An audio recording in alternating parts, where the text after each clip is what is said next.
Tol, pero nga ako ng gitara, tingnan ko lang, marunong pa ako.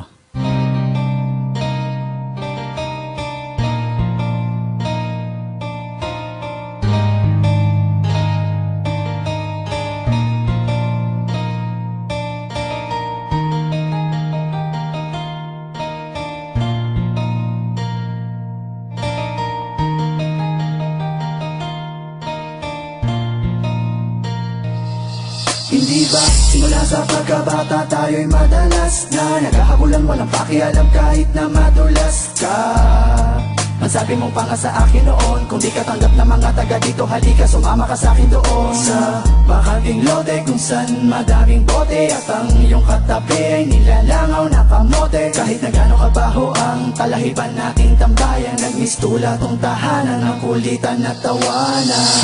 Eh paano na yan, gutom na ako, di na ako makakatagal. Ang sabi mo tayo'y magtapon basura o di kaya ay mga pasa kanal o mga lakal ng bote at bakal doon natin bebenta kay nanahuli. Saka na lang tayo humanap uli kapag laman ng tiyan ay wala na uli.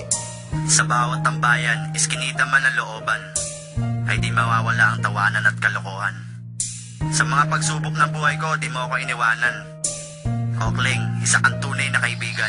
Inuman tayo! Sige, kaso wala kong pang-abono. Ang may aambag ko lang ay ang kanta kong wala sa tono. Silong tayo sa aking kubo kasi medyo umaambon. At pagsaluhan natin ang niluto kong pansit kanton. At sa katokwa, kasama ka lagi pag-istokwa.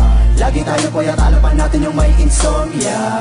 Yung gitara, bukas mo na lang isole. Huwag mo lang ilalayo, baka makita ng may-ari. Kain na kain payat, tapos tulog ng tulog puyat. Hindi natin trip pa mag-aral, diba? Kaya tayo ay nagpatato sa balat. Standby! Bayosi-yosi, hindi ako sigurado kung bukas ay meron pa tayong mabobog G kay Aling Shoni. Igib tayo, tatlong timba. Hindi ba wala naman tayong hiya? Doon na tayo maligo sa gitna ng daan at kung pormahan, sige sasabayan na kita. At ang suot natin damit at saka pantalon galing sa sampayan ng iba.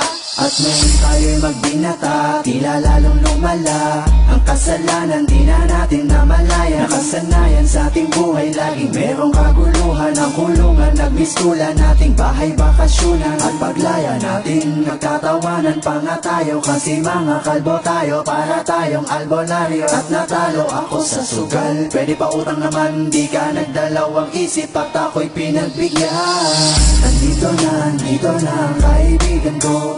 Andito na ang kaibigan ko. Andito na ang kaibigan ko. Na hanggang sumaklolo. Di ba magne-negosyo tayo, tapos magkasosyo tayo. Sa sarili nating kumpanya ay mga bosyo tayo. Dahil minsan nangarap tayong dalawa na makaahon sa hirap. Pero papaano? Lumipas ang ilang buwang, hindi na tayo nagkita. Wala na akong balita sa'yo. Kumusta na, anong lagay, meron bang bago? Nakakamiss din pala ang tarantadong talentado kong kaibigan.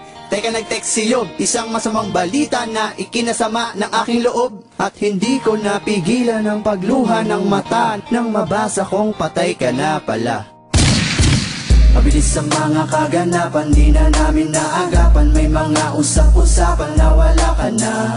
Tangina, hindi magandang biro yan. Sinong nanakit sa'yo, turo mo sa'kin sino yan. Kung sino pa ang mabait na nilalang ay siya pa ang pinaslang. Dapat di na lang, ikaw iba na lang. Sa dami ng mga pinagsamahan natin ay paano ko tatanggapin? At ang damo na iniwanan mo sa'kin ay mag-isa ko na lang lalanghapin.